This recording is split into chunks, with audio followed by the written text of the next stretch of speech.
Praise Lord and good morning. आप सभी को जो हमारे संग आज की सुबह फिर से ज्वाइन हो रहे हैं प्रार्थना में,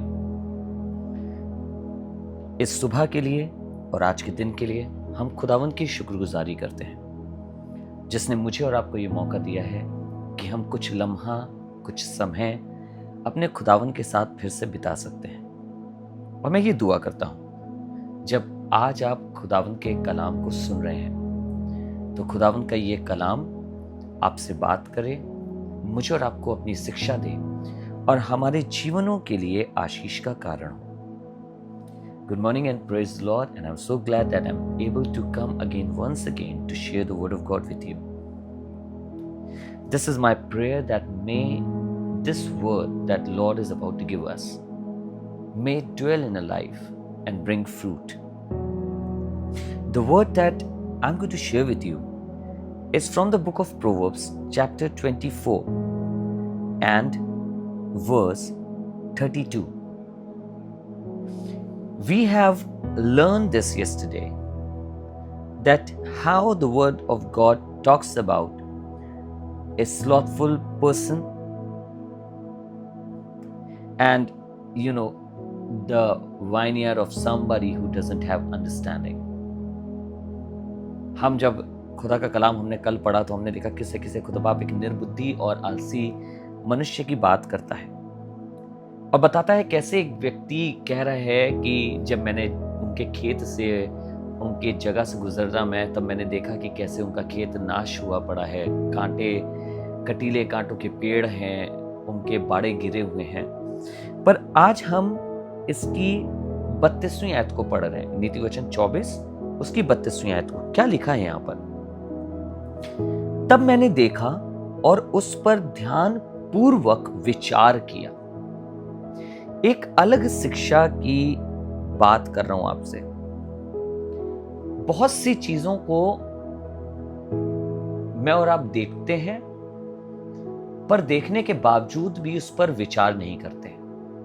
यहां पे वचन का लिखने वाला कह रहा है कि मैंने किसी चीज को देखा। जब उसने निर्बुद्धियों के कार्यों को देखा, उसने आलसी के कार्यों को देखा, तो वचन में लिखा है उसने देखा और ध्यान पूर्वक विचार किया। कितना जरूरी है मेरे और आपके लिए चीजों को देखना और उन्हें समझना, उन पर विचार करना। हमारे आसपास बहुत सी चीजें होती हैं, बहुत सी घटनाएं होती हैं, बहुत सी बार हम बहुत से हालातों से होके गुजरते हैं। पर एक बहुत खूबसूरत शिक्षा खुदा का कलाम मुझे और आपको दे रहा है कि मुझे और आपको हालातों पर और जिन चीजों से होके मैं और आप गुजर रहे हैं उनको देखना है और उन पर विचार करना है। आगे वो कहने लगा, हां मैंने देखकर शिक्षा प्राप्त करी। अगर नहीं देखता, अनजान रहता, ध्यान नहीं देता, तो शिक्षा को भी प्राप्त नहीं कर पाता। पर कह रहा है हां मैंने देखकर शिक्षा को प्राप्त किया है। हम अपनी जिंदगी में बहुत सी चीजें मिस करते हैं,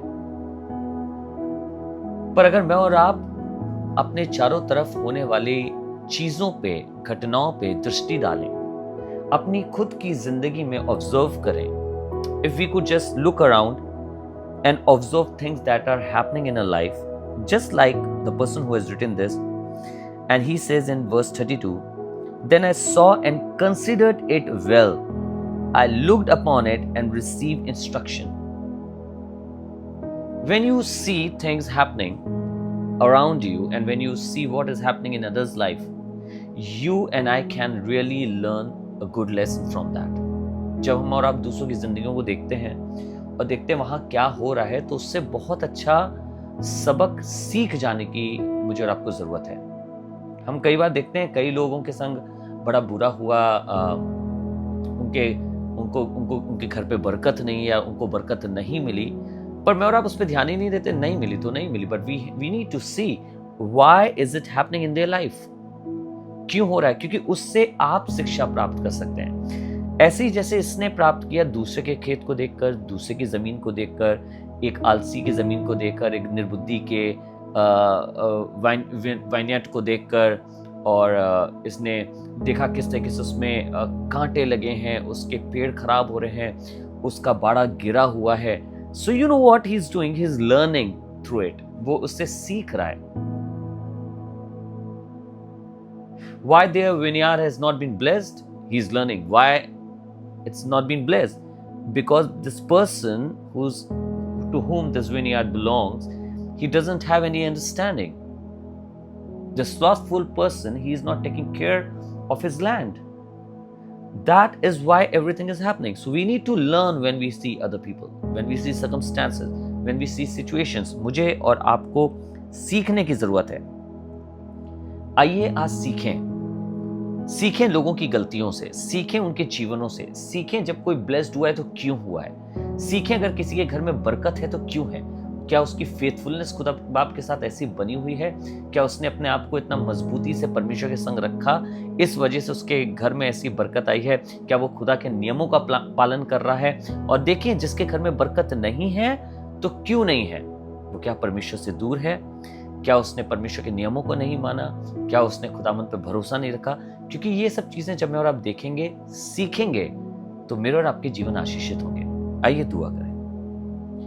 प्रभु धन्यवाद करते हैं, आपके कलाम की एक बहुत खास चीज आपने हमें सिखाई है आज, और वो है परमेश्वर चीजों को देखकर उनसे सीखना, उन पर विचार करना और उनसे शिक्षा को प्राप्त करना।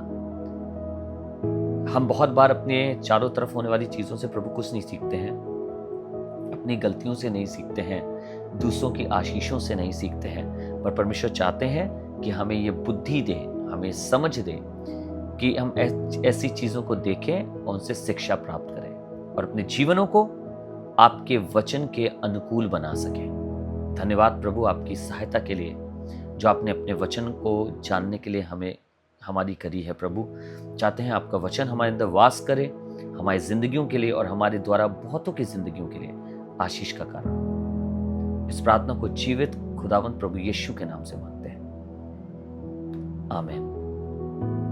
आइए हम हमारे बाप की दुआ करें। ए हमारे बाप, आप जो आसमान में हैं, आपका नाम पाक माना जाए, आपकी बादशाहत आए, आपकी मर्जी जैसे आसमान में पूरी होती है वैसी जमीन पर भी हो।